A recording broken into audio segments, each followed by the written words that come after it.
Welcome to the Better Never Ends podcast. We've made it our mission to share with you the expertise and wisdom of role models and leading experts in their field, teaching us about how we can be better, telling stories about their journey to better, inspiring you to discover yours.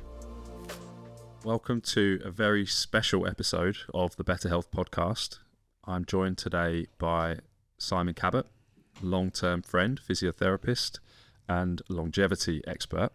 You may have heard me over the recent few months at least, but perhaps even over a year, I've been referencing longevity and referencing health in a different way. And this has been heavily inspired by conversations with Simon Cabot.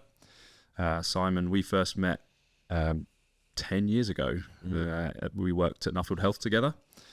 And then 2.5 years ago, you reached out to me and noticed that I was running my own business and you had a bit of a proposition for me. You said, I've got this idea about a longevity product, about a longevity service, but I don't know how to do it. Can you help me? So I said yes. And it's taken us until now to essentially release to the world this idea of Thrive. So Thrive is our collective business about longevity. So a little different to what we do in Better, which is helping injured people. Thrive is very focused on people who want to improve their health via a longevity service. So today's episode is all about that and where that came from. And we're hoping to give the listeners a real good idea about how they could start improving their health now, and a good idea about why longevity is becoming such a popular phrase within our society these days, which is great. And hopefully people might want to come and join us on our workshop that we have now officially launched. That is going to be held in central London out of our Until site, the one that we run our normal businesses out of.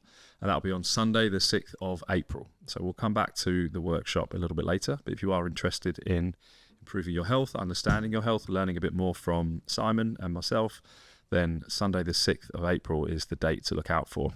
You'll be able to book that on an Eventbrite link. We can share that on our socials.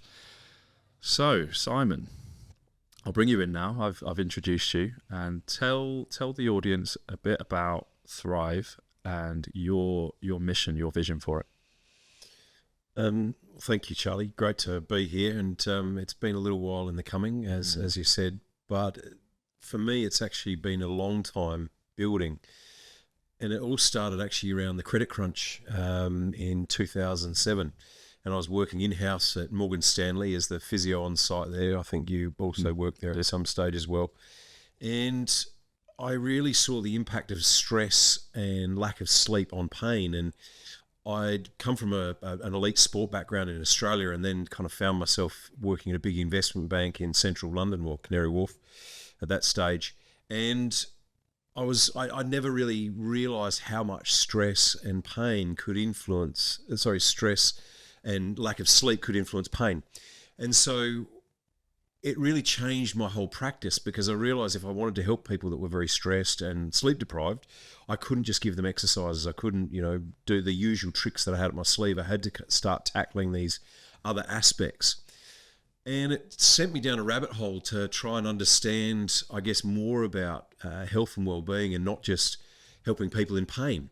And kind of through, I guess, my research and exploration, I've kind of came across the 5 pillars that we talk about all the time in Thrive: the movement, nutrition, sleep, stress, and relationships. And within those 5 pillars, if you target those, you not only help people in chronic pain, but you also target most healthcare issues. And one of the other variables is you also feel great now. And if you want to feel great now, that's the best way for you to also live a long life. So it all kind of started to link together, but it all came from treating lots of people that were very stressed and very sleep deprived, and my treatment's not helping. And from there, the mother of necessity, I had to kind of branch out and change how I viewed pain and change how I viewed health and well-being. And so now this interest in longevity, probably because I'm getting a little bit older myself and starting to feel some of the creaks and strains of getting a little bit older, I've realised that I need to look after myself more. And alongside that, a lot of patients are realising, well, maybe I need to do a little bit more to kind of get more out of life. So it's been an interest of mine as a physio and I guess wellness coach, whatever you want to call it. I hate those words sometimes. They kind of get lost a little bit, but basically helping people live better, healthier lives with the view of also living a longer life as well. So, yeah. And you're a physiotherapist and very proud physiotherapist. And around that time, it wouldn't have been particularly typical of a physiotherapist to broach these subjects with people who are coming into you for physiotherapy methods. So how did that go down? You must have had some quizzical looks and some confused people and some rejection and some resistance from these people. So how did you firstly deal with that, but also how did those people in the end change their mind about it all as well?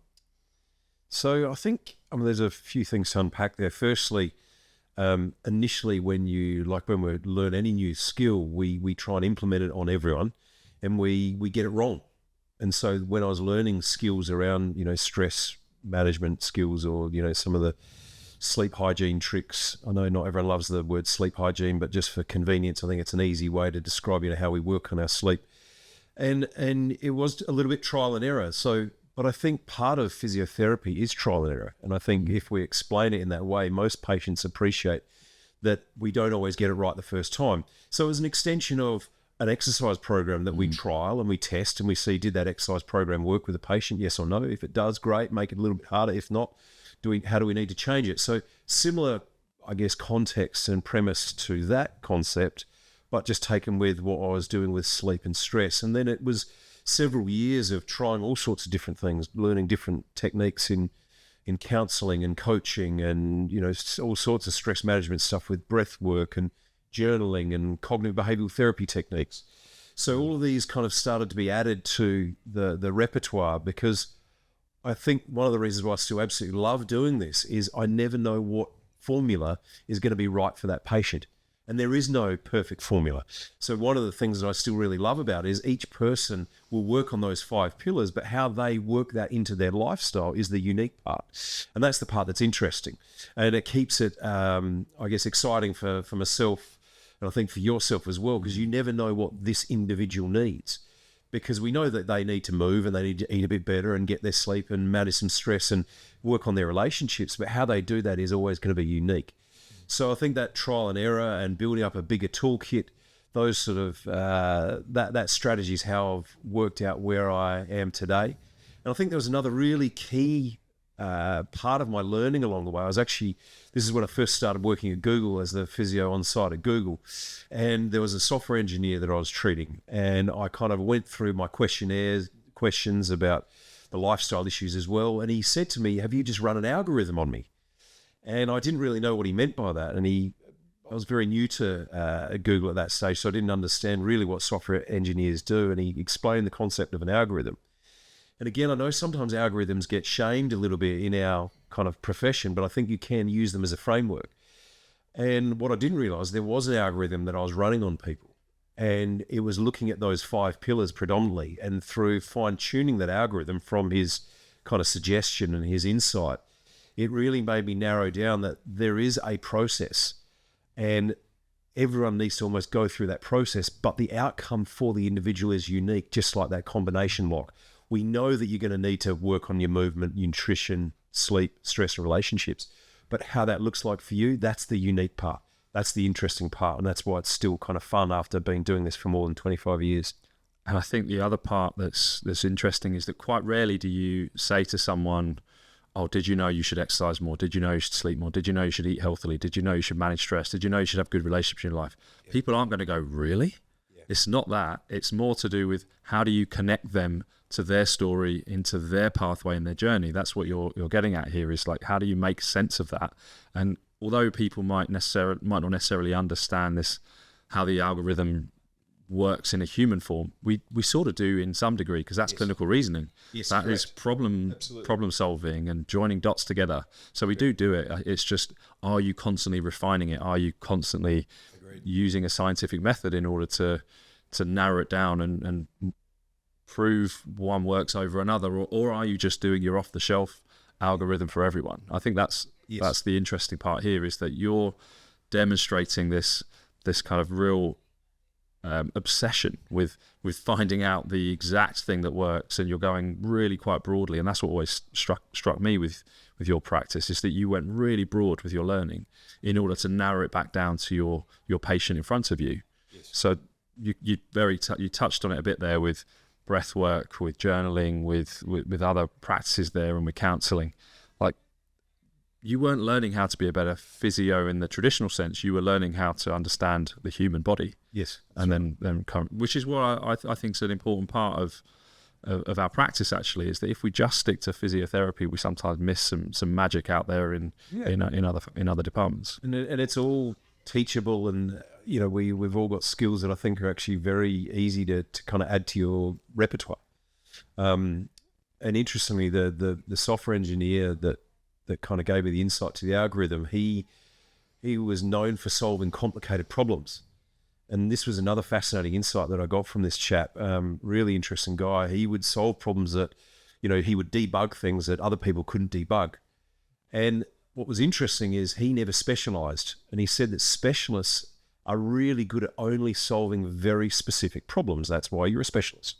But actually complicated problems, generally you don't need to be a specialist. You actually need to bring together different strategies and repertoires and ways of thinking to solve complicated problems. So this chap had a very interesting repertoire of things he did in his life.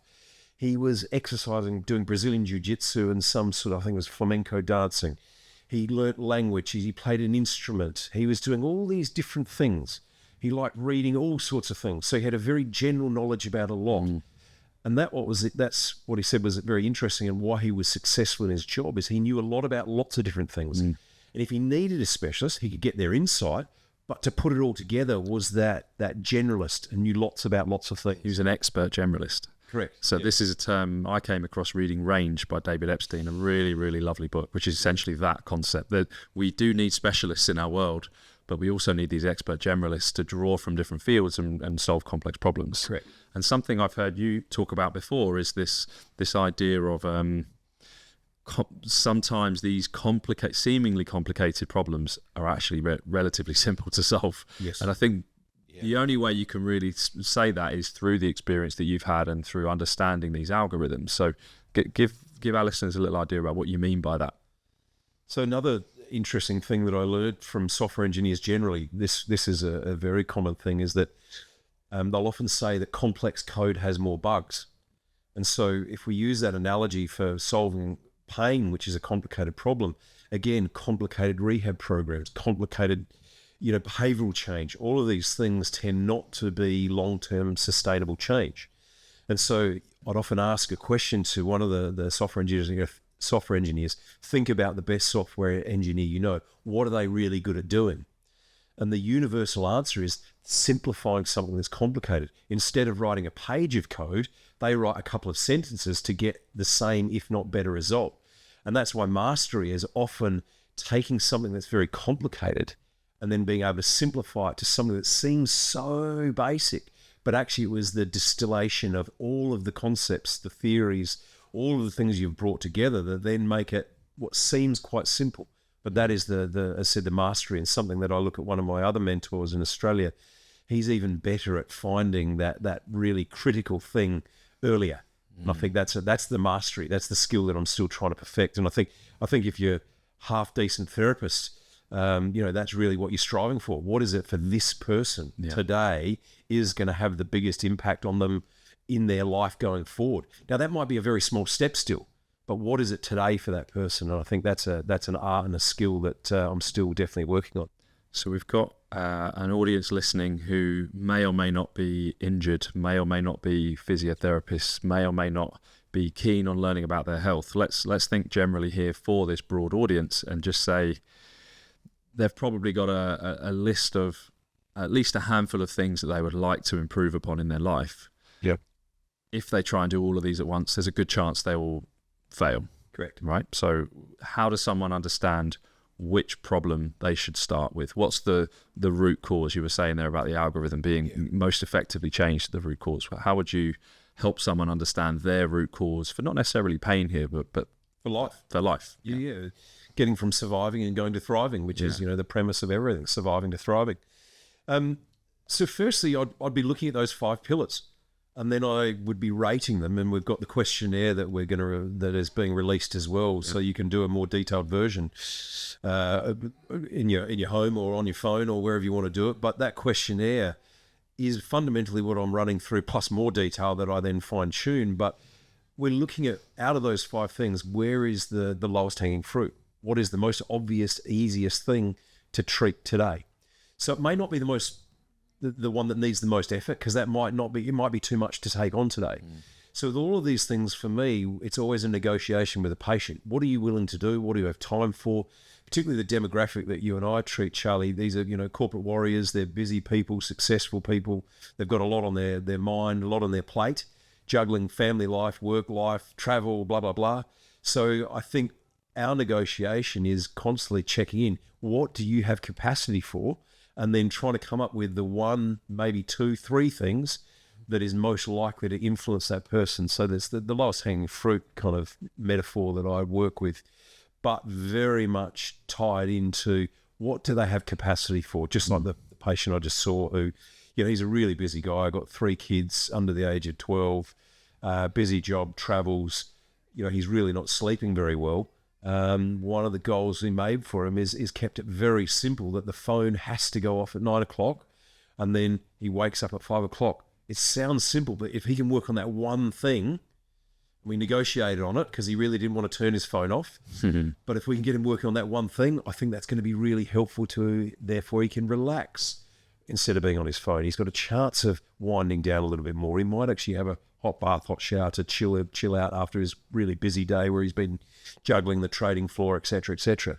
So I think it's working out where the patient's at, and then our job as a therapist, what can we kind of draw from those 5 pillars, and what tools can we kind of draw on to then say, okay, this is your homework, not just an exercise program. So I think I do obviously give out exercise programs, and they're very important, but I also give a lot of other home advice, home activities for people to try to make a difference to their health and well-being. And we've just mentioned this concept of going from surviving to thriving. That's the main aim of what we're trying to achieve now in this new service we're delivering. And so in your opinion, what does someone who's surviving look like? What does their life look like? What does surviving mean to you? Oh, most of our society? Yeah. I think if you have normal health, you are not healthy. If you are an average health person at the moment, you are not what I'd consider a healthy person. You're in survival mode. So survival mode tends to be someone who is working long hours, juggling a busy job, maybe got some kids, or they're trying to get their career going. They're trying to get a promotion. They're not getting enough sleep. They don't have enough time for exercise. They've got a few treats that they know that they shouldn't be having, but they're so tired they just go for that chocolate bar because they're 3 o'clock in the afternoon. They've got stresses and strains. It could be financial pressure. It could be relationship pressure, relationships at work. It could be relationships in your personal life. It could be the relationship with yourself. So all of these variables then start to influence how you feel. And we're pretty good at getting away with it when we're younger, but slowly, this busy, hectic lifestyle that our society is kind of promoting, it eventually catches up with us. And that can be a whole spectrum of symptoms. And it could be back pain, neck pain, particularly chronic back pain and neck pain have quite a high link with stress and lack of sleep.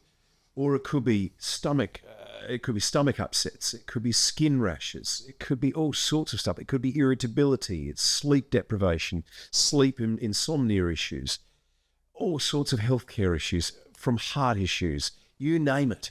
And what's fascinating, and I've found this through the last kind of probably 15 years where I've really been exploring this more holistic approach, is that it starts to affect people in ways they didn't even know. So they'll come in with a problem like back pain and neck pain. They go, oh, my brain fog is gone. Or that skin rash that I sometimes get, I don't get it anymore because I'm not stressed. In fact, there was a patient that I used to treat that I could tell how stressed he was by the size of the eczema on his legs. Yeah. So we've got all these actually other signs that we ignore because we're so busy, that actually if we stop and we get people to be aware of what's going on, and their body is telling them stuff. And it's not just you're tired. There's all these other symptoms that I've mentioned. There's so many symptoms, and even others that you're not even aware of. Little twitches in your eye, muscle restless leg syndrome, all your irritable bowel syndrome stuff, shortness of breath, dry coughs. There is literally dozens of symptoms that can be related. And what I tend to feel now, I understand this world a lot more through your conversation with you, is that these are often the things that you go to the doctor about and they go, we can't find anything. Exactly right. We can't figure it out. We don't know. And ultimately it's because it's a lifestyle that's driving it, rather than there being this medical condition that's diagnosable. And they're pre-diagnostic. Yeah. They've got symptoms, but there's nothing to diagnose on a scan or an X-ray or a test. Exactly. So, and this is what's fascinating, is we've got these continuums in health. And when we are on this side of the continuum, we're thriving and we feel amazing. And this is where we have disease and we're struggling and we're surviving. But in the middle, suffering. Yeah, exactly. But in the middle, where we don't have symptoms, doesn't necessarily mean we're thriving. So if you're very close to this line, you're actually, no, I'm doing really good because I've passed my blood test. Yeah. Really close to having what is, in an arbitrary term, a disease. And also, what's the data set that this normal blood range has been defined as? This data set is from the average person in population, and I don't think anymore, or anyone can deny the fact that a normal sample size of our population is taking a lot of unhealthy people and looking at their numbers to decide on what's normal and not. Correct. So what we're now encouraging and trying to empower people to do is to aim more towards optimal health, which is thriving. So could you tell everyone a bit about your vision for thriving then? What does that mean? How many people are already thriving as well? Oh, good question. How many people in our society are already thriving? Honestly, would it be 10%? Mm-hmm. Well, what's your thought? 5%. 10%. I'm at 10% being generous. Yeah. I mean, I think I live a fairly healthy life, and I'd still say I'm just under it. You know, I'm surviving, nearly thriving. That's why now I understand more about it. I think I'm nearly thriving. Yeah, I'd probably put myself in a similar, with the demands of young family and jobs and blah, blah, blah. So, and I think it's not about, first of all, it's not about, being perfect. I think that's always a bit of a fool's game to try and be perfect, but it's moving the needle in that direction. It's moving the needle in that direction to start to work on getting towards thriving. But what does it look like? I think it's, again, going back to those 5 pillars. There's going to be aspects of those 5 pillars that are deeply embedded in your life on a consistent way that then have the outcome, and whatever that looks like for you, that's the conversation that's interesting. But the outcome for the individual is they will lose weight, they will feel better, they'll sleep better, they'll have more energy, they'll be able to run faster, they'll be able to pick the kids up, they'll feel better on holiday, they won't get sick as often, their irritable bowel might get better, their headaches get better, that skin rash gets better, their brain fog gets better. So all the symptoms then are kind of treated, if you like, or kind of managed by going back to those 5 pillars. And that's the interesting conversation. What exercise can you fit into your life? What nutritional changes do you need to make? Are you eating for pleasure or are you eating for nourishment? And if you're eating for pleasure, what's going on there for you? Sleep, as I said, there's a whole load of habitual things that need to be kind of worked out and trialed. And the biggest problem with sleep is it doesn't change quickly. So you've got to stick to the program really militantly, which people don't like. I was about to say this about the whole spectrum of what you've been talking about. The changes are often slow to see. Not always. You can sometimes see some quick gains and some quick wins, but this is an investment for the long haul, right? The real change is going to be happening across years, not so much across months. Or certainly not weeks. It's going to be years. And actually, I was just speaking to Elaine, someone who we had on our podcast a couple of years back, and she was upstairs talking about this new microbiome analyzer company who are looking at things slightly differently, and they're claiming to be more accurate. So she's one of the early adopters to this. But what she said that was really interesting to me was that the thing that they are now advising to people is that if you have a reduced diversity of bacteria within your gut, and reduced was considered to be 100, and then healthy people was somewhere around 200, in order to get from 100 to 200, probably have to think about increasing it by 10 to 20 per year. Yeah. So then it's 5 to 10 years before you get to an optimal gut health. And that's something that most people can't buy into in the short term. But if at least we start to help people see that these changes happen very slowly over time, but can lead to amazing things, then maybe people are more likely to give it that time, because we are in a quick fix society. But that's not what we're claiming. That's not what we're trying to and it doesn't work. Preach.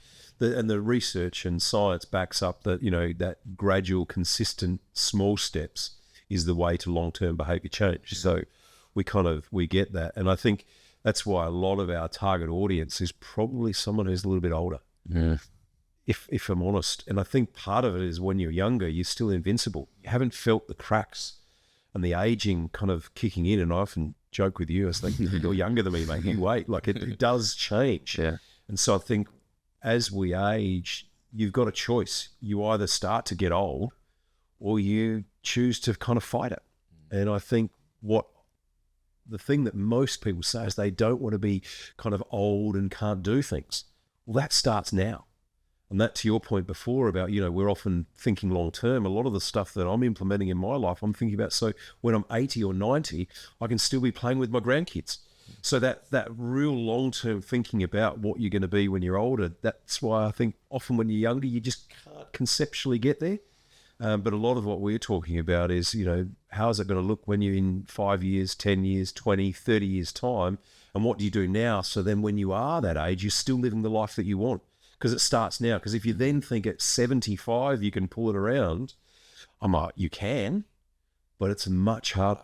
And it's much more difficult, and you're probably not going to be able to pull it around as far as what you can if you get things right in your 30s, 40s, and 50s. This is something I heard recently on a podcast. Can't remember which one, but they were talking about creating the highest ceiling you can when you're younger, because that ceiling that you create in your 20s and 30s is the thing that dictates your potential in your 60s, 70s, and 80s. So if you have this really high ceiling, you are strong, fit, and active.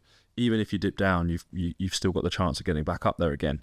If you've got quite a low ceiling and you didn't work out so much and you didn't do any exercise, then it's much harder to then achieve, because your body just hasn't been there before, and it certainly isn't going to learn it in its later decades. No. Yeah. I think that's kind of one of Peter Attia's metaphors, isn't it? Once, you want to get as fit as you can, be so fit, and then when you get into your older age, which there is a natural decline, you're up higher, so you've got further to fall. So the glider is going to glide longer because you've already got more height in your got more wind under your wings to keep going. That's it. And look, we've naturally drifted into or glided into our movement pillar here. So let's start to talk a bit about movement and what we consider as optimal health within movement. How someone would score highly within that movement pillar. So some of it is around exercising consistently. We've said that already. And actually, maybe we can start on this slightly curious, but actually when you dig deeper into it, pretty obvious reality is that grip strength is this super predictor of future health, current and future health. There's crazy data on this now. If you have good grip strength, it seems to protect you. If you have poor grip strength, it seems to be a risk factor for comorbidities and actually early mortality. So let's dig a little deeper on why that seems to be the case. Yeah, so grip strength is a really interesting one because it's basically a proxy for global strength. To get a strong grip strength, you have to have lifted heavy things. So that could be a farmer's carry, a squat, a deadlift, some of your upper body dumbbell presses, etc. Pull downs, all these activities where you really use your grip to kind of hang on. So that can't be faked. It comes only from lifting heavy things. So it's a wonderful measure because it can't be cheated. You can't kind of cram the test and 1 month before the test go and lift a heap of weights and think your grip strength will go up much. So because it's a proxy for overall strength, it's a great predictor in that sense because it's quick and easy. But why it's very important, and why one of the main reasons why they think having good grip strength is very important, is as you get older, if you fall, if you can stop your fall by the grip strength and maybe grabbing a handrail or whatever it is, that may be the difference between you breaking a hip and not breaking a hip. Mm-hmm. And anyone who knows anything about breaking a hip, it can be a bit of a death sentence. And if you're over 70, your mortality rate in the next year dramatically goes up. I don't know the figures, but it's sort of like a 60% chance. It's very high in the next year. It's quite shocking. So that grip strength, if you can have that to a certain level that you're much higher capacity for your age, you're more likely to stop the fall, therefore stop that other injury that is actually the thing that's really not very good for you. Well, the other part of it is that if you have that fall and you do so happen to break your hip and you are then bedbound for a period of weeks or months, or say you are ill and the same result, you are bedbound, your muscle loss is going to be coming from a much higher starting point. Therefore, it's not quite so disabling. Yeah. So, or potentially not disabling. You might get weaker, but you are still independent by the time you are better and recovered. Yeah. So it gives you that backup plan, doesn't it? You're going to lose some muscle, but do you lose so much that you become disabled? And if you become disabled, are you going to then be able to get back and become able again? For some people, the answer is no. And that's why they believe the mortality rate is so high for people who have fractured their hip, because they just never recover their independence. I think I've heard as well, Charlie, that you never, particularly kind of over 70, if you fracture your hip, you'll never go back to the capacity that you were. So say you're running and you're 70 and you break your hip, you probably won't go back to running, but you certainly go back to walking. So to your point, the higher you have, you don't go down as far, but the problem is you still drop down. Yeah. And that's where I think avoiding it is much more important. And this is something we were discussing just recently about that. Actually, it's not a slow taper off as we get older. The kind of population data looks like that, where there's a slow degrade in your decline as you get older. But actually, clinically what happens is there's these steps where there's an incident where something happens and you break this or hurt that, and then you drop your function significantly, and then you don't ever go back up to that level. So again, there's two parts to that. Yes, you want to be as high as possible. So then when you do fall, you've got higher to go, but equally try not to fall, because those falls do become quite significant and impactful as we get older, unfortunately. Do you think this is where balance comes into it as well? Absolutely. But again, I think overall, if you are stronger, then that is going to be the most important thing for your balance. Yes, you can add balance exercises in. Agree. But then we're really starting to fine tune someone who's, exercising probably at least 7 to 10 hours a week. And we'd probably incorporate half an hour, maximum an hour of balance work. But again, there's a whole lot of other things I'd want them doing before the balance work that I think would be more of a priority. Yeah, and I agree, because I think it can be very easily integrated into a normal strength program anyway. You add a single leg exercise or a split stance exercise, that's a balance challenge, but it's also working your strength at the same time. So I don't think there's any harm in isolated balance, but you can easily integrate it with most people. True. So some of the other factors that are important here are around movement then. So we know grip strength is this proxy marker, and I think what we're getting at here is that you should be maintaining muscle mass and muscle strength earlier in life. But what does that look like? What should someone be doing? I guess, to maintain muscle mass and is some form of resistance training. And there are lots of ways in which that can be done. And I think, but ultimately it's getting that muscle to a level of fatigue where it's been challenged and therefore strained, that it has to come back, stronger, through the process of sleep and the body repairing itself. So, but how you do that, and this is why I think it's interesting, do you use kettlebells? Do you use dumbbells? Do you use machines? And people have preferences, and people have circumstances where they may have access to a gym or they don't. But we know that some sort of strengthening training, even body weight, we've shown you can build muscle and strength really well with body weight. So how we do that is not the most important thing, but definitely putting the muscles and whole body, upper body, lower body, putting the whole body through rigorous resistance training, at least probably 2 times a week. In an ideal world, maybe 3 times a week. That's really what we're aiming for. Yeah, and consistently done over time seems to be the key, which is drawing back to your point around grip strength. It's the test that you can't cheat on. You have to put the work in over many, many years in order for it to have been effective to pass the test. So, we've now started using it as a bit of a health screening tool for all of our patients within Better now as a bit of an eye-opener for some people, but also for others as a bit of a well done. You're actually, your grip strength's great, you've been working hard, and you deserve that result. Yeah, your health has been earned through hard work. So, there's not many people that score well on grip that haven't been. In fact, it's almost impossible to have really good grip unless you've done the work one way or another. That's why it's such a powerful measure, isn't it? Yeah. And So we're in agreement, and to be honest, we're probably preaching to the choir here with our audience that strength training is important, and in one way or another, it is something you should be integrating into your life, and in some way. There are variants, and the way that you do it is not as important as the fact that you do it. What about cardiovascular exercise? I just want to jump on one thing, just with the resistance training. I think the guilty, the main thing to be mindful of is you do need to probably mix it up. You do need to, if you like your machines, you probably do need to use dumbbells, or just because I think it's easy to get into a bit of a habit with resistance training and then not actually pushing the body hard enough. So I think that is the one thing with resistance training, is making sure you work at the right intensity to get the results. So there should be some sort of objective changes that you see over time to calibrate you are working hard enough. So if your weights are not changing, you're not seeing progress in some way, unless you've really maxed it out for a long time, then you might need to check how you're training. Are you working hard enough? And again, is that time to just work with a professional to just see, is there, how do we mix this up? How do we change things up a bit to give a different yet similar stimulus? And actually, while we are on that, before we get to cardiovascular training, what are your thoughts on things like yoga and Pilates in regards to resistance training? Does that count?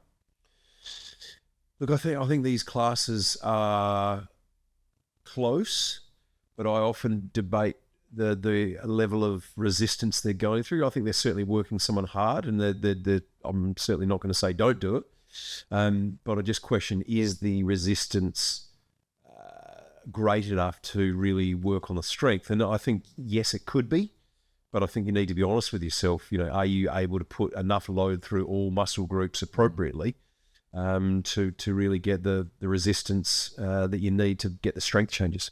Yeah, I sense that there's so much value in these sessions for some people that you wouldn't want to take it away, but you'd be encouraging them to get a bit more of a diversity of effect through some level of weight training, resistance training, if possible. So it might be that because they do that, they might be okay doing one session a week. Certainly, with many people, you have to almost negotiate, right? And there's only so many hours in the week. So, but I would be typically advising people that that's a great mental health tool, a great movement quality tool, a great balance tool. Absolutely. But it might not be quite enough to stimulate muscle strength and muscle growth, and or at least maintenance of those factors as well. So I do tend to encourage them to find some space for some resistance training in addition to that. And sometimes, particularly with Pilates and yoga, they are starting to add weights to these routines, and so it's getting people to lift a heavier weight. Yeah. Slow things down rather than repping it out really fast. So it's just tweaking what they're doing in the class as well. So they might. That's why I said they might be close, but not quite close enough. So often a small tweak by picking up the heavier weight and just slowing down the tempo, that might be enough to take it into a resistance that is the stimulus that we need. Okay, well, let's go cardiovascular. Yeah, so I guess the cardiovascular stuff that we're talking about is that kind of classic zone 2. So we probably need to quickly classify and explain what zone 2 is. So it's a level of intensity that you should be able to still talk to someone, but it's a little bit awkward to talk. So your breathing rate has become a little bit labored. So you're talking a little bit like this, but you can still definitely have a conversation. So it's that low intensity that you could do, from ideally many hours. And it's that slow, steady state that kind of works and has been shown to be really good for cardiovascular health, particularly really good for sorts of other health issues, and a good way to build just general fitness as well. Yeah, I think it's becoming so much more talked about, and many people probably don't fully understand what it is, but people are starting to share their stories and share their insights into zone 2. And I think when we look at the World Health Organization advice, when they say 150 minutes per week of light to moderate exercise, that's essentially what they're getting at. You should be aiming for this kind of zone 2. I think for overall health, there is still a way where you can achieve the vast majority of these health benefits by doing rigorous exercise, if you like. Yes. I think for performance optimization, zone 2 it seems to be there. It seems to keep cropping up. But for general health, if people prefer just going on a hard run and a hard cycle or whatever it might be, or a spin class, that's likely going to give the vast majority of the health benefits. Maybe not everything, but that's where this 75 minutes of intense exercise or 150 minutes of light to moderate exercise seems to still ring true with the health benefits, certainly according to the World Health Organization anyway. Yeah. And I think the zone 2 is particularly useful for your endurance athletes. Yeah. So anyone who's going long and slow, then, that zone 2 is a really critical zone to be training into, to kind of train your fat burning zone. Yeah.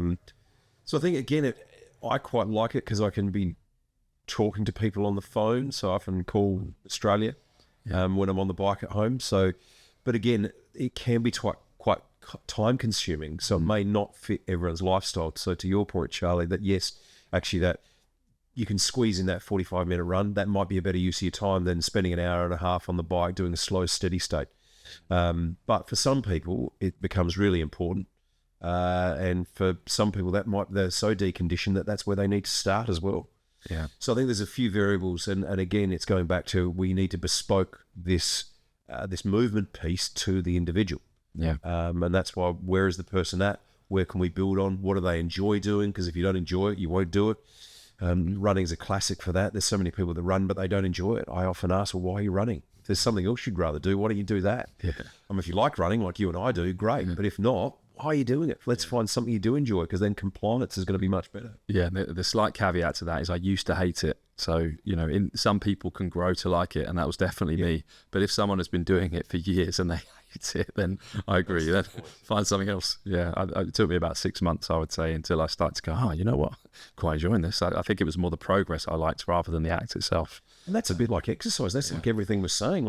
Often these things we are encouraging patients to do, they don't like doing it at the start. They do resist. We get this all the time, right? People go, no, I don't want to go to bed early. I'd want to be on my phone. Not surprised. Yeah, I get it. Yeah, but it's almost a bit childlike. They're being a bit petulant. People know what they need to do.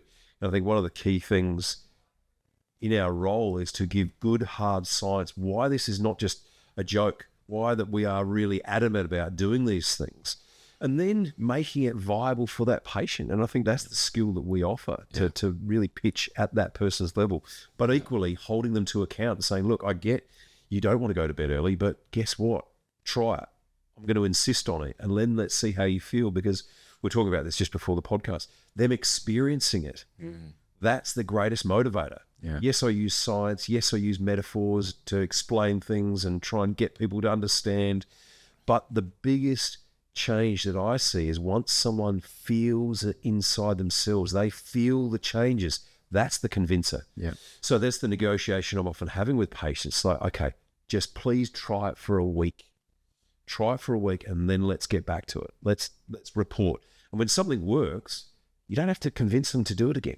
Yeah, and I guess this is what you mean by the low-hanging fruit. There's some commitments that are going to take a long time to see the results for, but there's others, like sleeping more, where they may feel better in a matter of days. So once they do experience that value and that benefit, they're more likely to stick with it. And once they experience one benefit, you can layer on others. It becomes this keystone habit concept, this atomic habits idea that once you find the keystone habit in a person's lifestyle and routine, you can then layer on more on top of that. And I know that for me, it's exercise. If I am exercising, then my diet checks in, my sleep becomes important. Everything in my life then becomes about optimizing my recovery from exercise. So there aren't many, it doesn't really happen any other way for me. It may be work, actually.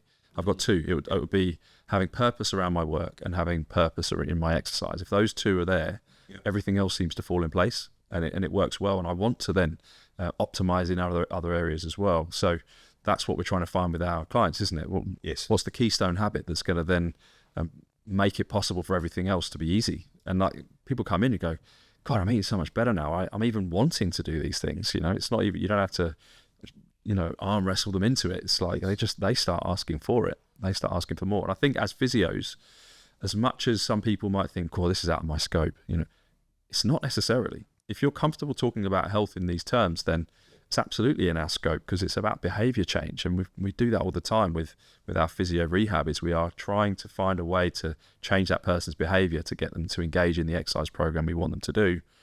So why don't we just substitute exercise for sleep, sleep for nutrition?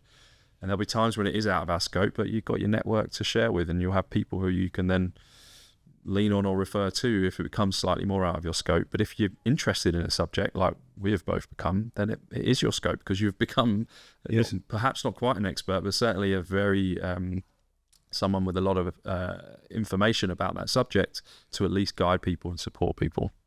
I think to your point, Charlie, that, people come in and they often don't know how unwell they are.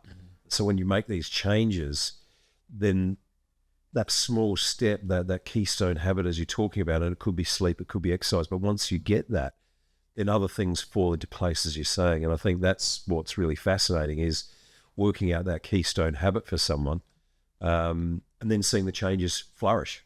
Well, that's the beautiful thing about it. I want to drop down a zone into zone 1. I'm starting to hear people talk about zone 1 training as being beneficial for performance, but also for health. And I suspect this is why the walking and the step counts is so valuable. This is why it seems to link so powerfully with health, is that this 8,000 step concept is zone 1. Yes. It's basically above rest. You're still working your cardiovascular system. And also I've heard before that the reason people theorize it is powerful is because it doesn't drive appetite in the same way that all other zones do. So even zone 2, it really drives appetite. More so actually than zone 4 and 5 in the moment. I've been on big long bike rides in zone 2, and you are hungry in the moment. Ravenous. Yeah. You are starving hungry. You've got to pack a load of food in your backpack, because you're going to be hungry in 90 minutes, right? So whereas with the zone 4 and 5, it takes you an hour or so to get hungry after you finish, and you're certainly not hungry in the moment. So the zone 1, what it seems to do is it doesn't drive appetite, and we'll come to this in a bit more detail in the nutrition side of things. But if you're consuming too many calories, even with exercise, that still could be problematic for your health. You still put on weight. Yeah. Yep. Yeah, and this is you can't outrun a bad diet concept, and I think there's some truth to that mantra. But what's your thoughts then around zone 1 and walking then steps? So I think what I almost look at it in a slightly different way, that it's encouraging you to not be sedentary. Mm-hmm. So if you're getting enough zone 1 in your day, you must have been moving generally. And that's why there's interesting research to show that sedentary postures, even if you exercise, but then you have large periods of the day where you're inactive, then you're still at risk of a lot of healthcare issues. So that's where you could exercise for an hour in the morning, go wild in the gym, but then you spend 8 hours not moving and you haven't done any zone 1, and then you go home and you sit and you watch TV. Actually, your overall movement for the day is not enough. Yeah. And that's why the pillar is movement and not exercise. Because actually one of the most simple things when someone is really busy and they don't have time to do a lot of exercise, certainly go to a gym or anything like that totally freaks them out because they're so maxed out and they're really on survival mode. They've been burning into the red and burning both candles for a long time. Actually walking and moving more is one of the simplest things to start. Taking stairs, what we call the incidental movement. Walking an extra stop when you get home, off the bus stop, so then you'd get a little bit longer walk when you're going home. So that's why I think it's more related to incidental movement and gentle movement that we need through the day to stop you from being sedentary. And there's loads of research showing that sedentary lifestyles are no good for us. Some people talk about, sedentary lifestyles like the new smoking. People often say that with a bunch of things, that this is the new smoking. But what they mean by that, we know that if you do this, it's not good for your health. Just like we know that smoking is not good for your health, we know that being inactive is not good for your health. So I think the zone 1 is really replicating that you move generally through the day, not just exercise. So actually, you also can't outrun a sedentary lifestyle. Yes. Yeah, that's right. Yeah. And that's really interesting. And I saw this enormously in a lot of the corporate environments where I was working in-house, where they were disciplined enough, they'd get to the gym either before work or after work, but then they're so busy at work, they're flogging themselves from, 8 o'clock in the morning to 7 o'clock at night. Bless them, they got to the gym at 6 o'clock in the morning, or they got to the gym at 8 o'clock at the night, but they still had back pain, they still had other healthcare issues because of that long sedentary phase during the day. So as we get to the end of the movement side, I just want to ask you a bit about stretching, because I've moved from one idea to another, and I've flipped. Most of my career, I've thought stretching's a waste of time. I'm coming to a slightly more balanced viewpoint as I become a little older and see enough cases to convince me otherwise, that for some people, stretching is really, really important to them. Yep. And they love the feeling, they get a lot from it. And who am I to step in the way of that, right? Well said. What I do now say, though, is sure, stretch as much as you want. Like you can, it doesn't get in the way of all the other benefits, but you really must be doing the other stuff too. So yes.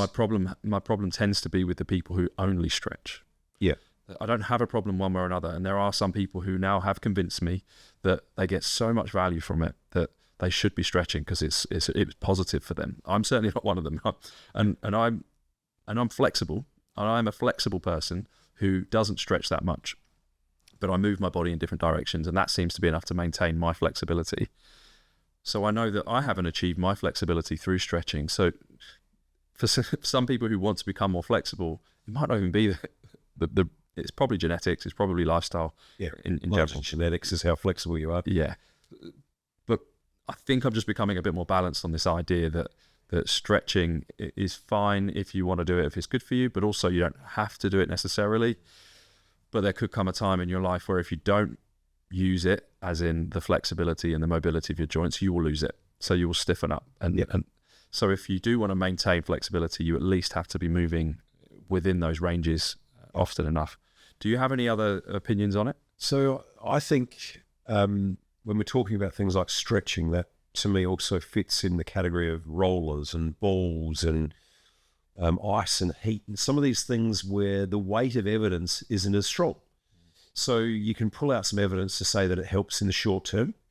You can certainly pull out some evidence that it doesn't do much in the long term, because I think for the majority of people, it probably doesn't do much. And this is where, when we're looking at evidence, I think we need to kind of break it down a little bit deeper. So for the majority of people, for enough people, it doesn't do something significant. However, there is a small part of the population that it does something that is significant for them. So with anything like that, I go back to this let's trial it basis. Let's trial some stretching. Let's trial the roller. Let's trial whatever these things that have less weighted evidence, and be really honest. Does this make an immediate impact that is tangible, that I think is a good use of my time? So if it isn't a good use of your time and you do a bunch of stretch and you don't feel much better after, why would you waste your time? So for me, it's always very much back to the patient, and we're exploring, because some people love putting ice on a tendon. You know, is there research for it? No. So, but who are we, as you said, who are we to get in the way? If that helps that person, and then they're, again, to your point, making sure they are doing the strengthening that has some stronger evidence, and they are managing their load for that irritable tendon, then who are we to argue if they want to put ice on for 5-10 minutes? So I think it comes back to this kind of more nuanced and kind of that person trialing, and if it works for them, great. If not, do you know what? Leave it be. Yeah, and I think this is where I often use a normal distribution curve to help people understand the differences here, the individual differences, and the fact that not everything has to be fully in line with the evidence, because evidence is very important to guide my treatments and to guide what I know works for most people. But even with especially with the biggest of these data sets, there will be people that have responded significantly more than the average, and there's people that have not responded at all and perhaps are even worse. So there's the either side of this normal distribution curve. Is very important for us to understand that some people don't follow those middle grounds, the big part of the bell curve. So I'm just more open-minded these days to listen to the person and allow them that experimental phase. I think that's what you're saying about let's trial it. Let's see whether you are a super responder or an opposite, or whether you do follow the middle ground.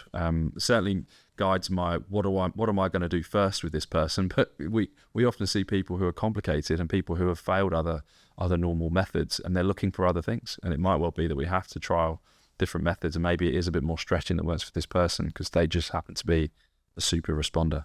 Yeah.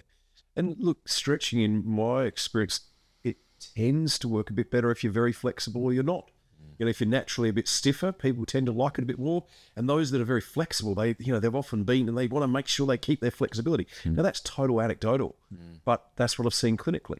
So I think, but there's people that are, average flexibility, and they get amazing results from stretching or get no results. So to your point, I don't think we can have a blanket black or white, this is evidence, this is not. I think we need to be basing the majority of our treatment on good evidence-based protocols, implementation, whatever, strategies. But we also want to be thinking outside the box. And that's where, for me, I think one of the successes I have with complicated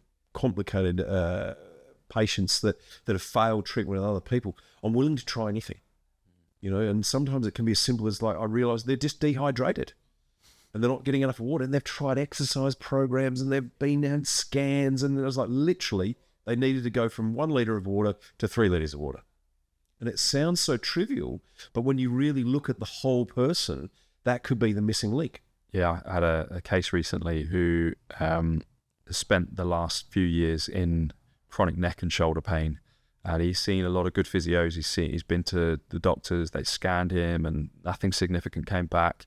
Youngish guy in his 40s, soft tissue treatment for many months. Initially it worked really well for him, and then it stopped working, and we had a really deep conversation about chronic pain, and he was resistant to the diagnosis to begin with, and I explained why I felt like it was relevant for him. And he'd exercised loads, and this guy it wasn't because he wasn't moving enough. He was trying all of this stuff, but it just kept resulting in him flaring up in pain. So we took him out to the gym after he'd already decided that he was going to accept this diagnosis of chronic pain. And he's doing his bench press. He's going away, because it's something he'd said he hadn't done in 3 months, because every time he does it, flares up his symptoms. Got the bar, straight away I could see it on his face, and I could see he's in pain. And then I went through a breathwork technique with him whilst he was doing it. Straight away, by the end of the set, he'd done 15 reps. He said, my pain was gone by the end. And it was that was the thing for him. He was carrying the tension, and he wasn't able to control the tension through his breathing. And it was a simple technique, but I found the thing that managed to connect with him. Yes. And then we put 10 kilos on either side. Guy's strong, so he's 40 kilo bench press is still pretty light for him. And straight away, pain is there. And I remind him again, just go through that breath work again, just really connect with the breathing. And he's getting the order wrong, and he's breathing in a weird way. And so, no, just try again. 5 reps in, pain goes away. So he learns a strategy in the moment to connect with it. And for him, it was the breath. It was connecting his breath work. So he'd had all these other methods. He tried exercises, tried soft tissue. It just hadn't quite been the thing that had helped him understand how he could be in control of something that for a few years he had no control over. Yeah. So he managed to grab control over. So sometimes it is an out-the-box thing. I don't use that technique all the time, but for him it worked really, really well. That's the skill in kind of working out what tool do you need today. If the only tool in your toolbox is a hammer, everything looks like a nail, as the expression goes. And I think that's the challenge is, what tool do we pull out? So the breath was the really important part for that chat. Mm-hmm. That's, again, why I still find my job fascinating. I never know what the patient's going to need. Yeah. Well, I'm really interested in one of the other tools I know you use a lot, which is talking to people about sleep. So I know earlier in my career, I would always ask people, how much sleep do you get? And I would write it down in my notes. And I would probably say if they were not getting enough, or, you should get a bit more sleep. But I'm pretty confident that's where it stopped. And I know you are much more interested by and confident to talk about sleep. Mm. So let's move on to that as a pillar here. So first of all, with sleep, I think it's realizing, and what I often say to a patient, if you think about from an evolutionary point of view, sleep is stopping you from getting food, it's stopping you from producing another generation, and it's also stopping you from protecting yourself from danger. So it's that evolutionary important that it stops you doing the 3 other basic things that you need to survive. And also it's in all species. Even worms have little times of kind of inactivity and not being as active. So if it's absolutely wired into us from an evolutionary point of view that all species sleep, there is not a species that doesn't, then it must be pretty important. And interestingly, we're the only species that doesn't get enough sleep for non-life-threatening situations. And it says a little bit about us as a species. We think we're a bit better than what we really are. We think we're very clever. But actually, if you look at how society is actually functioning, it's probably not quite as healthy and not quite as rosy as what we'd like to believe. And that's why health issues are on the rise. Depression, anxiety, back pain, all sorts of other healthcare issues are on the rise because of our society. So I think sleep, interestingly, if it's that important, but we're not getting it, and we're seeing all these healthcare issues, and the research backs up that if you don't get enough sleep, your performance starts to fail very quickly, and is also linked to pain. It's also linked to all sorts of chronic healthcare issues. Then we know sleep's super, super important. But the nice thing about sleep, what I've found is often because of our society habits of being on phones and not valuing it and being told that, sleeping's cheating and all this sort of nonsense, I think that the information is out there that sleep is really important. Most people don't need detailed sleep kind of interventions. Often it's like, get off your phone, have some sort of wind down routine. And the vast majority of people don't need kind of more vigorous, intensive things like cognitive behavioral therapy for insomnia, aggressive sleep training programs, which are pretty nasty. But they work in more extreme cases. The wonderful thing about sleep is most people know they need more. They debate with me about, I don't want to turn off my phone. But the wonderful thing is one of the great ways to convince people, because who doesn't feel better with more sleep? So it's a wonderful win.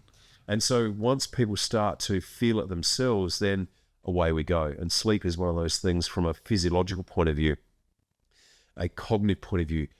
Every single cell, every single system in your body needs sleep, not just quantity, but also quality, to get yourself and your whole system optimized. So it's one of the absolute key pillars to key things in our health and well-being.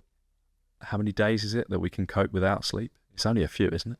Yeah, I reckon it's like, I think the whole load of metrics after about 3 days start going, up the spout very quickly. And I think even one bad night's sleep things start to change. Yeah. Your insulin sensitivity and your muscle strength, killer T cell count. There's all sorts of changes. But if you're doing that chronically, it is a huge issue. Your body literally isn't given the time to repair, recover, and rejuvenate. And that's how we need to think about sleep. It's not a passive process.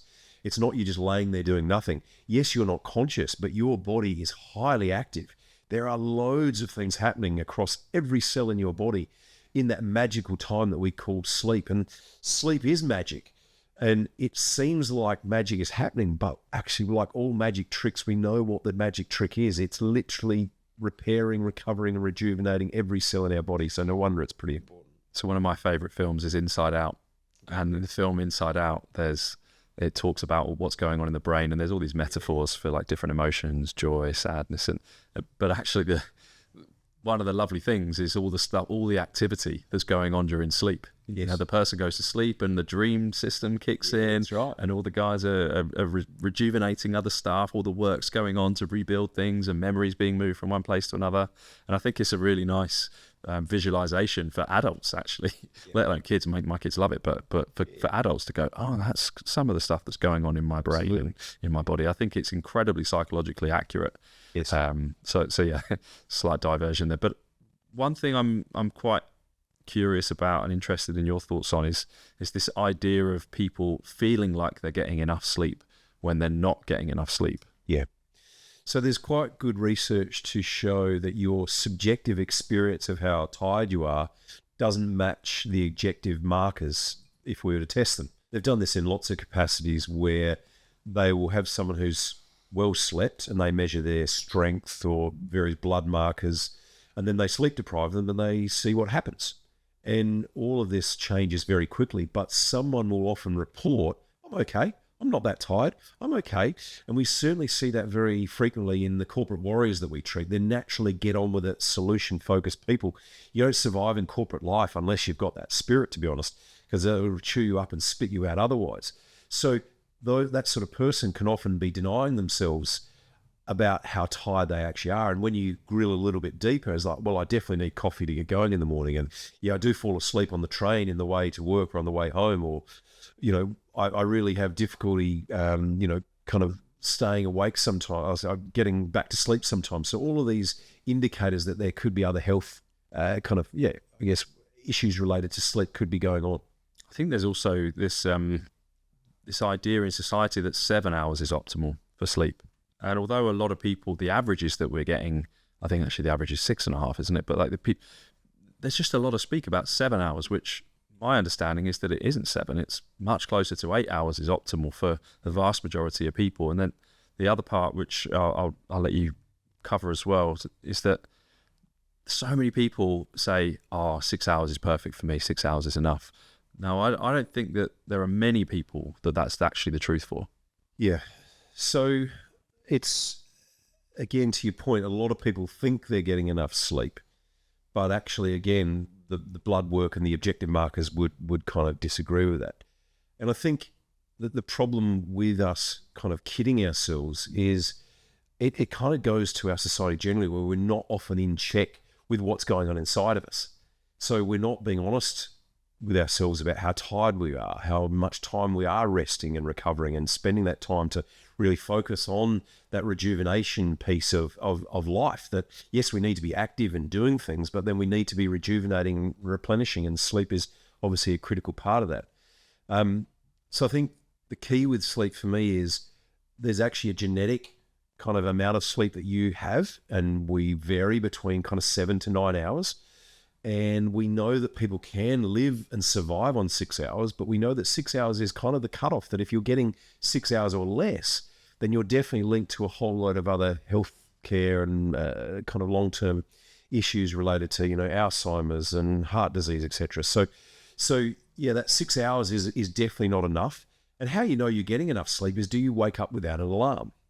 And so that's why these sleep patterns need to be kind of worked in over time, to go to bed a bit earlier, to allow your body to recalibrate, to get your circadian rhythms to change.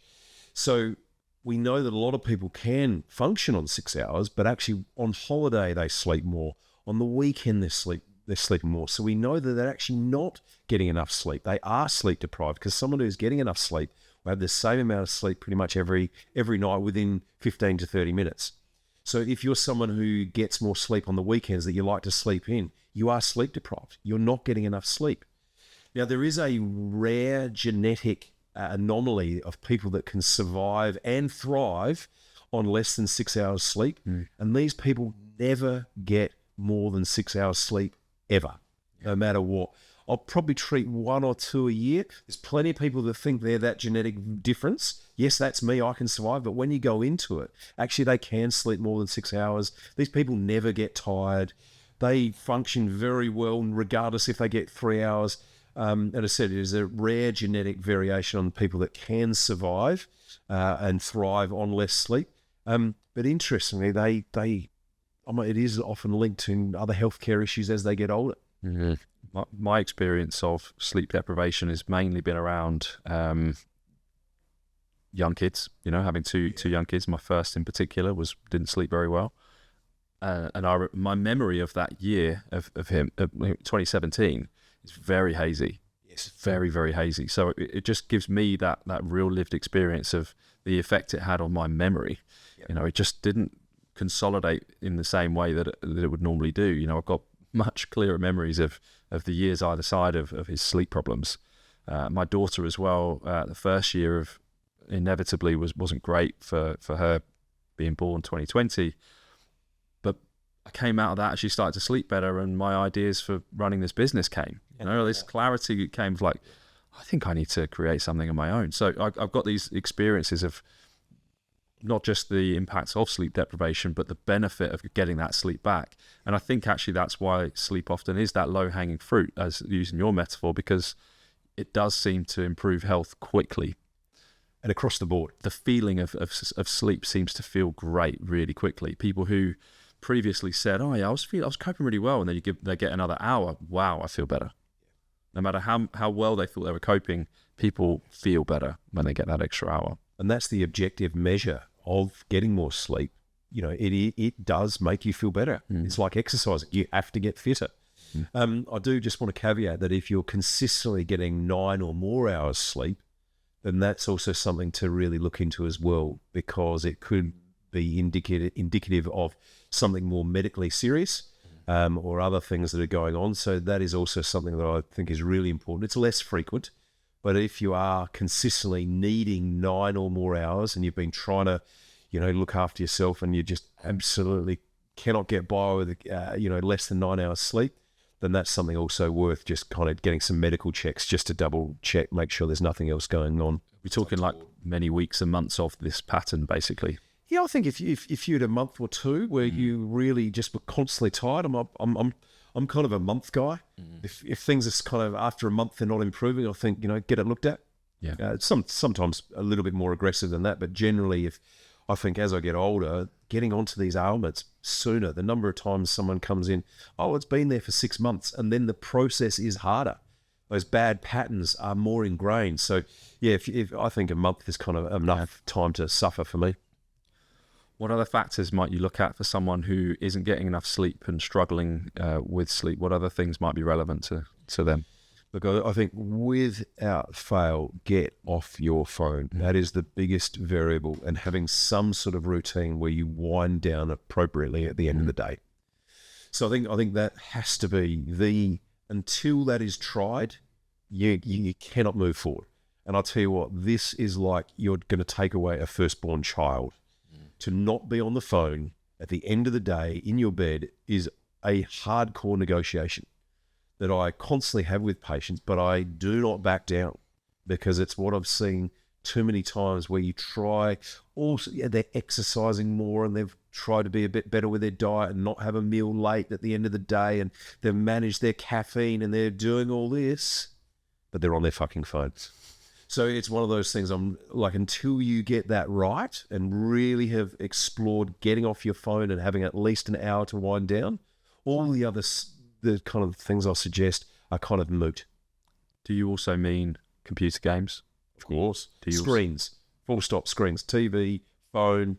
The exception is a Kindle, where you can adjust the light. If you're reading on your Kindle, that's the only exception I've got. Yeah. And this, as I said, this is not an easy negotiation. I'm sure you've had it as well, Charlie. Yeah. And the resistance is amazing. But interesting, it's like an addict. And we are totally addicted to our phones. And addicts do weird things when you take away the thing that they're addicted to. And that's why, if we're really honest about our phones, if you are to take it away for a day, how would you feel? You'd feel naked. We all would.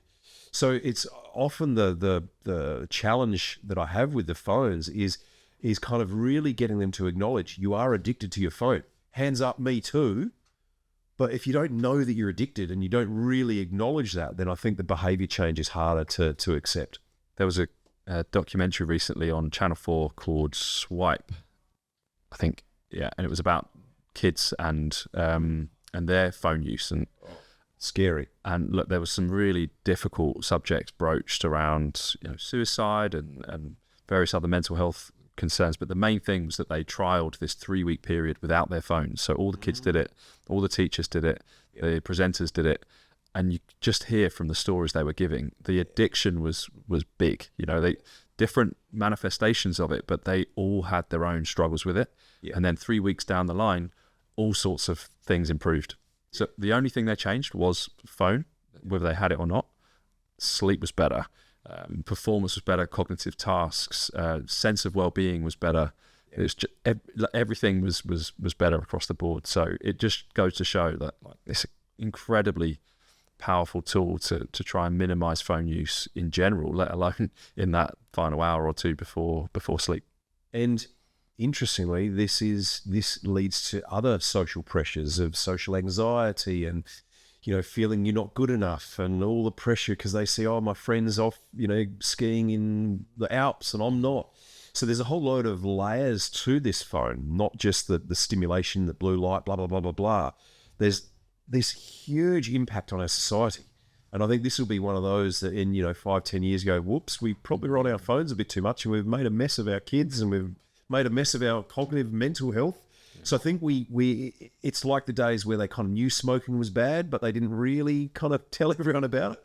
I think this in the next 5-10 years will be catastrophic, particularly to our children. Yeah, it is really difficult. And my eldest daughter, who's got a phone now, we are militant on how she uses it, because I can already see friends getting sucked into her friends getting sucked into the social media and all this sort of stuff. She's not allowed to have social media at this stage. But it's hard because everyone's got it and we're all doing it. We're all addicted. This is social norm, and that's the problem with it. Yeah, my 7-year-old now is talking about his friends in his class have got phones, and like for us, it's a hard line. No, not until you're a teenager, right? That's how we feel about it, and it's difficult because the social pressure is there and it's real and it will cause problems. So we are fully aware that us having a hard line on it will cause some resistance and some problems, but we're willing to take that for what we feel is right for him and his future mental health. Who's the adult in the room? And I think that's where being a parent, this is definitely off topic, but really interesting, we are the ones that put in the boundaries. Mm. People don't like boundaries. That's why they're put in. If you didn't need boundaries, we would never have conflict. So the interesting thing with children, I think we as the adult role model, we have to be careful with our phone use, but then being clear, phones in rooms or whatever boundary, at dinner times, these boundaries need to be really clear for everyone. Yeah. And the results speak for themselves. Let's cover caffeine as well. So caffeine is another factor we've talked about variability here a lot, and I'm very aware of the variability in caffeine experience for each person. So tell us a bit about that and its impact on sleep. So caffeine is one of those that affects people very differently. So some people are very, they don't get much of a buzz from caffeine. Other people, get wired after, a little half espresso. So I think it's about being honest with yourself. How do you respond? And the other thing with caffeine that is also part of it is the half-life. So how long does it take for the body to process the caffeine to get out of your system? And caffeine half-life can vary quite a lot. But the general rule of thumb, I think, is probably don't have any more than 2 or 3 caffeinated drinks, and ideally finish your last caffeinated drink around about midday. I think that's probably an easy rule of thumb to start with. The reason why caffeine is so important is it actually is in competition with adenosine. Now, adenosine is what we call the sleep pressure hormone. It's the hormone that makes you feel tired. But the caffeine actually binds to the same site that the adenosine site is in your brain. So it stops you feeling tired. That's why we use it. But if it's used as a crutch to constantly keep you awake, then the sleep pressure hormone adenosine is still building up. So then you kind of in this bust and boom cycle where you need caffeine to keep yourself awake. You need a sugar hit to keep yourself awake.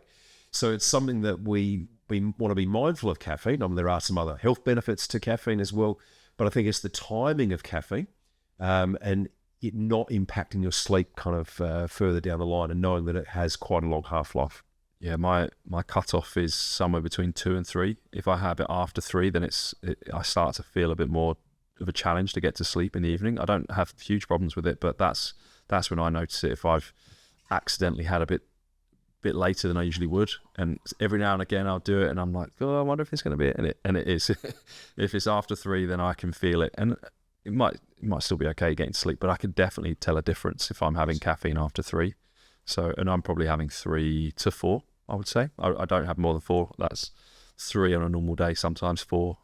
It's probably the upper limit. Yeah, I enjoy coffee and caffeine, and I know there's some health benefits to coffee in particular, but also caffeine as well. So I feel that I that's my limit and that's my exposure. But some people, they'll have 1 and that'll be enough for them, and some people will have 6, and I think that starts to creep into why do you need so many coffees? What other lifestyle issues are going on? Yeah. The other thing I think is really important is I just want to mention decaffeinated coffee. Mm-hmm. Decaffeinated is not non-caffeinated. Mm-hmm. So where often people will go wrong with decaf is they're having a decaf, 9 o'clock at night after their meal. So you're actually having caffeine. It's only, I think it's got 30 to 40% of the caffeine as a regular, but that's not non-caffeine. There's still quite a lot of caffeine in those decaffeinated beverages as well. So just be mindful of the decaf drinks as well. Yeah, I think it's a good choice for later in the afternoon, but perhaps not so much for an evening. Before bed. Yeah. Although this is something I took from Matthew Walker, who's like probably the seminal sleep scientist, certainly from a research and books perspective. His book of Why We Sleep is very, very powerful for me.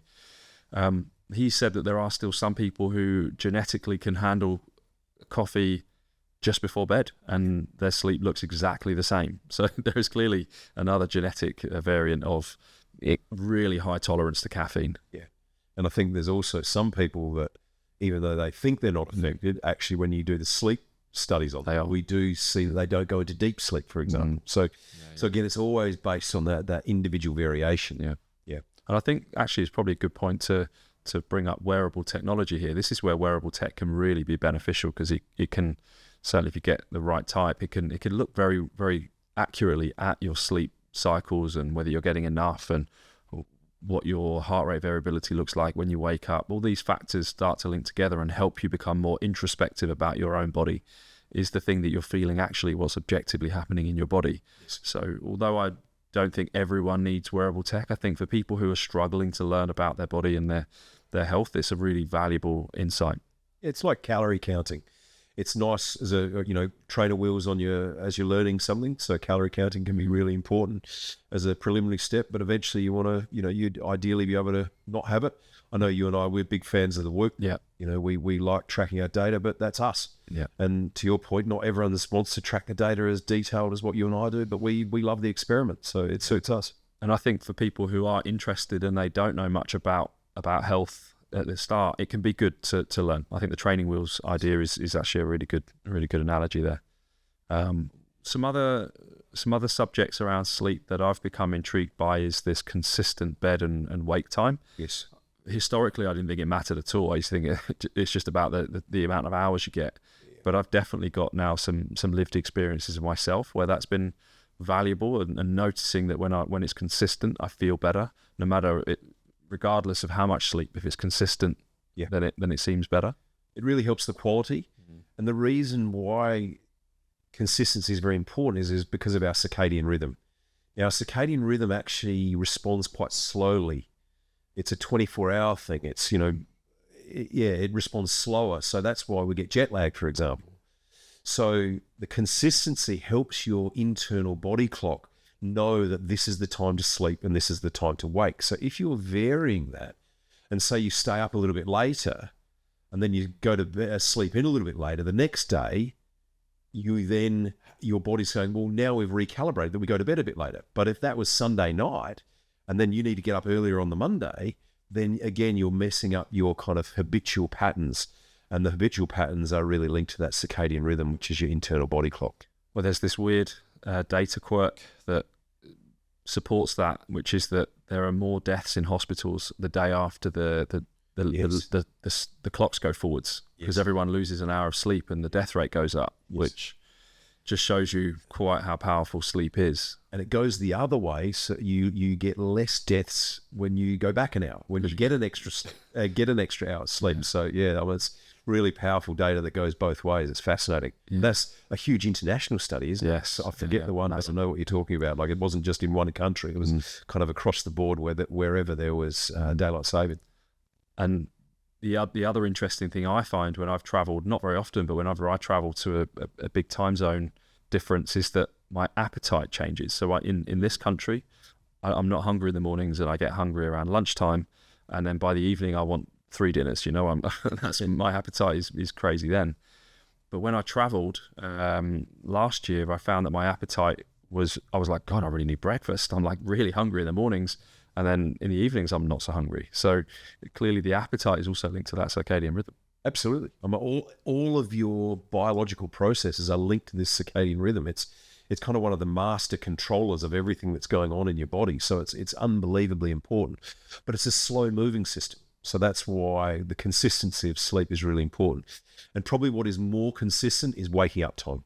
So the waking up, that needs to be militant, particularly if you've had sleep issues. And again, if you're a pretty good sleeper and it's not, generally you don't feel tired, and you may not need to be so stringent with this, but the more issues you have and the more your sleep is impacted, the more disciplined and kind of militant you need to be on keeping to those patterns. So that consistent wake up time. And then that going to bed time, ideally, I think what's most important about going to bed, the time, yes, you want it reasonably consistent, but making sure you're off your phone and you've got a good hour to wind down doing things that actually calm you down. So we started off this podcast talking about covering all 5 pillars. We have realised that we've run out of time on our memory cards. So we've got one pillar's worth of time left. So we'll cover nutrition here. And the way I want to talk about nutrition here is that just like any of the other pillars, we know that there is a huge individual factor as to how people respond to different types of food and drink. And as a result, the introspection part is super important. Again, we spoke about the Whoop for us, or the wearable tech, being really insightful to help us understand our body's responses to different things, such as sleep. And the same it could be said for nutrition, right? So Simon, tell us a bit about your take on nutrition. So I think first and foremost, you are what you eat. We've all heard that expression. So I think nutrition is obviously very, very important. I should also caveat straight away, my partner Alice, she's a nutritional therapist, so it's something that's kind of always a bit of a hot topic in our home. And lots of debate, because I think one thing, if you go into the nutritional literature and research, there is a lot of conflicting information out there, a lot of kind of bold claims and big kind of improvements claimed for all sorts of issues that are probably not substantiated when you look at bigger studies. So to your point, this needs to be highly individualized, and how does your body react to the nutrition that goes in?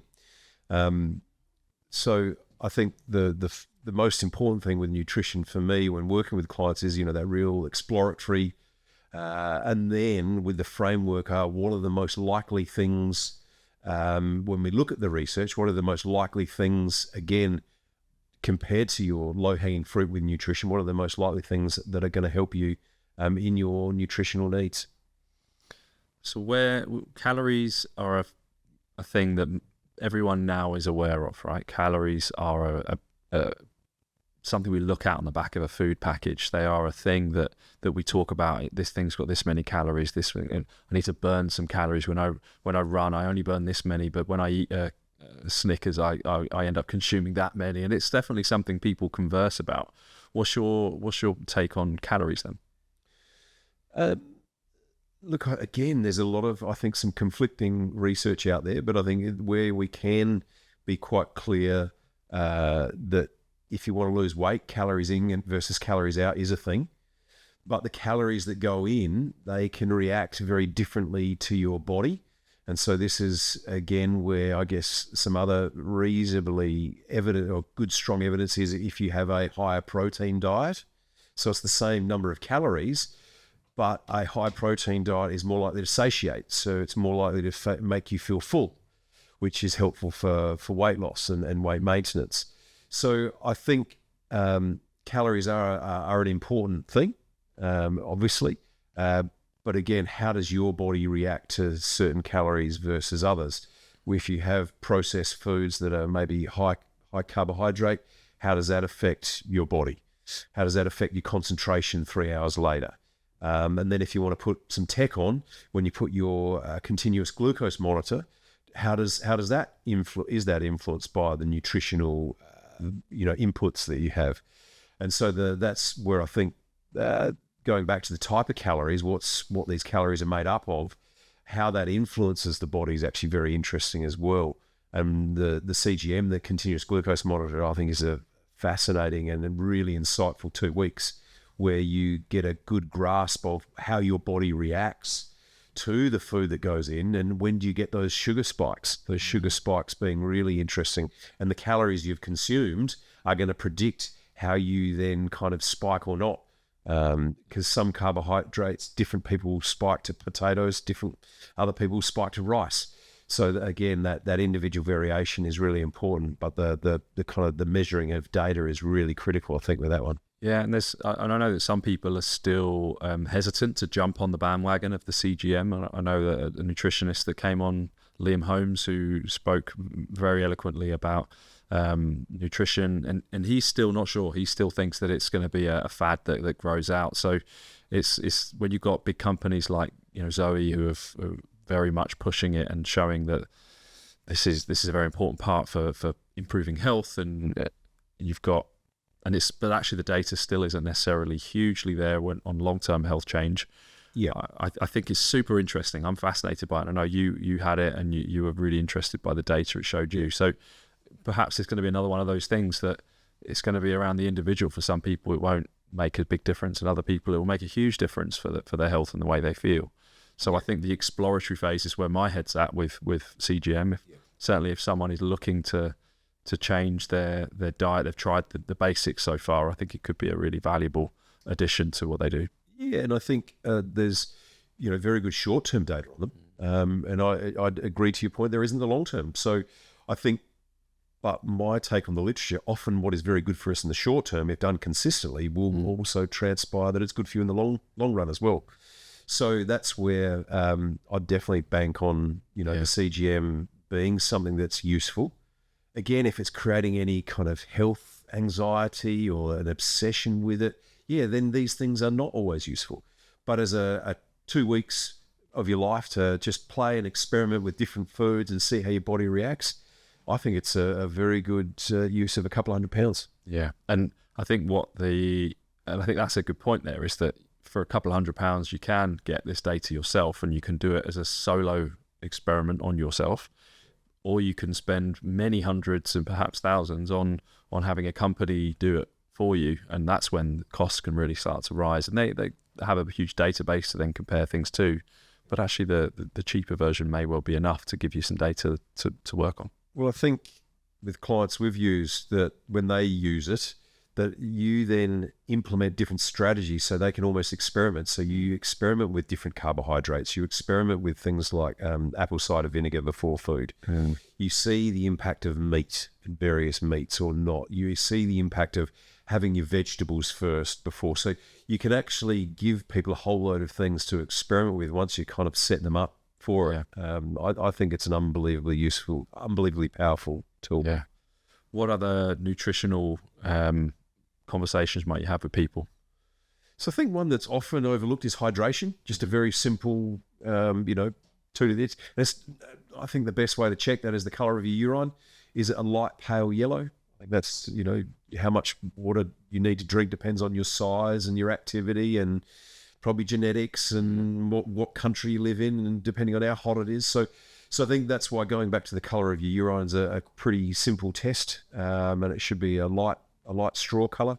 Certainly clear is also a problem. You're drinking too much water, you can actually leach nutrients and minerals out of your system if you're drinking too much water. That occasionally I see. But more classically, it's, the darker yellow urine, people not drinking enough water. Very simple. So that'd be one thing. I think let's look at meat. I think there's debates for meat, for not meat. Too much meat, I think, is probably not a good thing, particularly processed meats. I think that's something that, is probably not great for us, particularly in large doses. But probably some meat, particularly good quality meats that's sourced organically, etc. I mean, it's really good for you. Very nutrient dense, great sources of protein, very bioavailable. So, but do you need to have meat every day? No. Do you have to eat meat? No. So I think meat's one of those things that you just want to be honest with yourself. How does it make you feel? I love steak. I'm a country boy from Australia. I love a bit of steak, but I can guarantee if I have a piece of steak, particularly for dinner, my sleep is affected. So I think that's where, when we are in touch with ourselves and we know what's going on, we make conscious choices. So I will have some steak, but I can almost guarantee I won't sleep very well that night. So it's just one of those byproducts that I'm willing to accept because I love steak. But do I eat it regularly? No. Yeah, I don't really get that sleep effect from food in general, actually. My sleep seems to be relatively unaffected by when and what I eat. It's caffeine and alcohol for me. They both significantly disrupt my sleep. But so my relationship with meat changed a lot around 7 years ago, and I just ethically decided I would eat a bit less meat, realised I was eating meat twice a day every day, and realised that that's not good for the environment, not good for the planet, and seems to be not in line with my values. So I made a change, and I've largely stuck to that. So I eat a lot less meat than I used to. It's probably more like 3 or 4 times a week, maybe 5 sometimes, but certainly isn't every day, and it isn't twice a day like it used to be. But if I think about health globally for me, I know how important muscle mass is. I know how important muscle strength is. And if I'm not eating meat, I know I'd find it difficult to get enough protein in my diet to maintain that muscle mass. So therefore, completely cutting out my diet wouldn't work for me personally. If you're really into nutrition, you can figure it out. I know that there are plenty of people, vegetarian, vegan, who can have very healthy diets that aren't meat related, but it would be too complicated for me in order to do that. And I also really like meat too, so I wouldn't want to cut it out of my diet entirely. And that's where it goes back to the individual, doesn't it? You know, if you are adamant about not having, you know, animal products to the point where you're vegan, you just need to be more sophisticated in how you go about it. And that's something that if you are vegetarian or vegan, it is worth seeing someone to make sure you are getting the adequate protein and nutrients and minerals, because it is just a bit harder to get. I know if you're vegan, you know, having your B12 is something that's really critical. So getting blood tests to check pre and post your, you know, not having any animal products is quite important. Not just kind of taking it just for the sake of it, but actually measuring. So yeah, I think again, diet is one of these things that you really need to calibrate to the person's that's in front of you and their lifestyle and their needs and their ethics and their, you know, availability to food, whatever it may be. These things are definitely a conversation that's not a one-way conversation. And what the vegetarians and vegans will be doing is they'll be eating a lot of plants. So what they might lack in protein intake, they will certainly make up for in plant-based diet. So why do people keep talking about a plant-based diet? So a bunch of reasons, but plants are very kind of nutrient dense, got lots of minerals and other good things for you. But also plants have what's very kind of becoming more trendy and topical is they have the fiber, particularly the insoluble fiber. So the insoluble fiber, so the part of the fiber that cannot actually be digested by your gut and then actually cross into the bloodstream, the fiber that remains, that fiber is actually fed on by the good bacteria in your gut. So that is something that is becoming very popular with things like Zoe, and why this plant-based diet is so important, because we know that the more plants you have, the variety of plant actually feeds different types of bacteria. So depending on the fiber in a certain food group, that will then grow a corresponding bacteria that only likes that type of fiber. So that's why the other kind of metric that I think is quite important in nutrition is they're talking about how many plant sources are you getting in a week, and talking about, at least 30, maybe 40 plant sources in a week is a bit of a guide to be aiming for. Remembering that's seeds, legumes, vegetables and fruits. So it's not just fruits and veg, it's all the other things to kind of make sure you're getting into your diet, which needs to be a conscious effort to get in 30 plus different plant sources. It is something that with a few little tricks and tips is reasonably doable as well. But there is a conscious effort to make sure that variety is in your diet, particularly from a plant point of view. I think perhaps we'll round off the episode on this pillar in particular on alcohol, maybe, because a few little things, but yeah. Okay. Well, let's talk about alcohol first, but alcohol being something that's part of our society. It's not going to go anywhere soon. I think people are drinking a bit less than they used to in general, and young people, certainly it's not as much part of the culture as it used to be when I was growing up, for sure. I know I've started to drink a bit less than I used to, maybe more like once a month rather than once a week, and that's been okay. I feel like socially I still want to have a drink with some friends, and other social situations I certainly don't drink at home anymore. So it probably almost crosses over into all of the pillars, doesn't it, alcohol? It does, yeah. So tell us a bit then, what's your take? How do you guide people on that? Yeah, so look, the harsh reality is any amount of alcohol is not good for you. It is a poison. So there was a study a while back that said, 1 glass of alcohol per day is medicinal and is actually good for you. But when they went back and looked at the stats, they realized that a lot of the people that were no longer drinking alcohol, so they were teetotal, they actually had other medical issues and other healthcare issues, often that were influenced by alcohol. So they were actually influencing the figures to the point where they actually looked like they were more unhealthy. But actually, if you controlled for those and took them out of the statistical analysis, those that had never had an issue with alcohol, didn't have healthcare issues, and didn't drink, they were the healthiest. Yeah. So I think we have to be honest about alcohol. Alcohol is a poison. It's not good for you. But to your point, it is so ingrained in our society from the cultural fabric of how we socialize and how our communities are built in so many different settings, that it is something that is a really personal topic. And how you challenge and kind of confront alcohol with people is a delicate one, because having drunk too much alcohol in my time. Again, country boy from Australia, I definitely have liked alcohol a lot in my early years. I think it's an exploration for a lot of people again about, what is your relationship with alcohol? Because if you know it's not good for you, why are you drinking too much? So it comes for me back into that relationship pillar about, what's going on, or maybe stress pillar. What's going on for you that means you're using this in a way that may not be healthy for you. So for me, I still love a drink, but the context needs to be more important. Am I just drinking blindly on a Thursday night because I've finished the day and I'm just glad the day's over and I'm not very happy with my job and the kids are driving me a bit crazy and I just think if I have half a bottle of wine, I'll feel a bit better. Well, that context very different to you at a beautiful wedding, a destination wedding in this gorgeous sunset and the wonderful couples. You're proposing a toast to the couple and you don't have a glass of champagne. I don't agree with that. I want to enjoy a glass of champagne in that moment. So I think alcohol is one of these things. First and foremost, it is a poison. It's not good for us. But then your demons with alcohol, why you're drinking and how you're drinking, need to be delicately unpacked because it's usually linked to some deeper kind of relationship stuff with yourself. So that's why alcohol is a really interesting one. And this probably segues into the last point that I wanted to make with alcohol is with nutrition is why are you overeating? It's that relationship. Why are you eating for pleasure? Why are you drinking too much? There's some aspect that you're numbing or trying to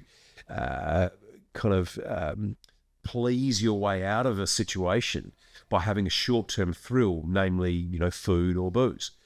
So the question I often ask someone is, are you eating for pleasure or for nourishment? Nourishment is to get the benefit of having your plants and having bioavailable sources of protein to, enrich you after your strength workout. That's eating for nourishment. Yeah. But pleasure is that mindless eating. I'm not saying you never have a takeaway. That can be very mindful, actually. I've had a busy week. I've been really good all week. And it's Friday night. I'm going to have a takeaway. I've always seen it as the... you earn the right for that by living healthily most days, and then every now and again treat yourself, because psychologically that could be a nice reward. If you don't give yourself that, then actually you can start to resent the healthy choices because you're not enjoying food anymore. You are just resenting this, God, I miss chocolate. God, I miss takeaways. Oh, God, isn't this slow? And I think what this is getting really nicely onto is we're going to have to wind up now before our memory cards run out of time. But in our next episode, where we cover the final two pillars of stress and relationships, we'll delve deeper into this concept of why we make these choices and where the benefits might come in solving some of these relationship situations and some of these stressful situations. We'll just finish off then just by reminding everyone of this workshop that we are going to be hosting on April the 6th, Sunday, Central London. Yeah, well done. If you've made it this far, then you're probably the kind of person that we think would benefit from coming on the workshop. We've scratched the surface, and as much as we're going into as much detail as we can for this for an hour and a half to an hour 50-minute podcast, we're still going to be we've still got lots to say. This is we've got a 1-day workshop first up, but we potentially could even spread this over 2 days. We've got so much content that we want to share with you in the end, maybe even longer. So if you are interested and you are enjoying this conversation, then we would really point you in the direction of our workshop. It's not going to be the first. It's not going to be the only one that we host, but it will be the first. So yeah, come and find this workshop. Have a look at our socials. You'll find some information there on our websites. So yeah, please do come and join. And then if you do like this subject and you don't want to come to the workshop, then you can at least access the questionnaire. You'll find all this information as well on our websites. And yeah, part 1 finishing up. Thanks very much, Simon. Part 2 will be coming up in our next episode. Forward to it, Charlie. Thanks for listening to today's podcast. This podcast is sponsored by Better, provider of health and wellness services in central London. We really believe that we can help people feel better and live better. You can book in for face-to-face services at any of our 3 London clinics. We have one in Marylebone, one in Soho, and one in the city. You can also follow us on Instagram at Better Never Ends, or head over to our website for more information about the clinics or the podcast at www.betterneverends.com.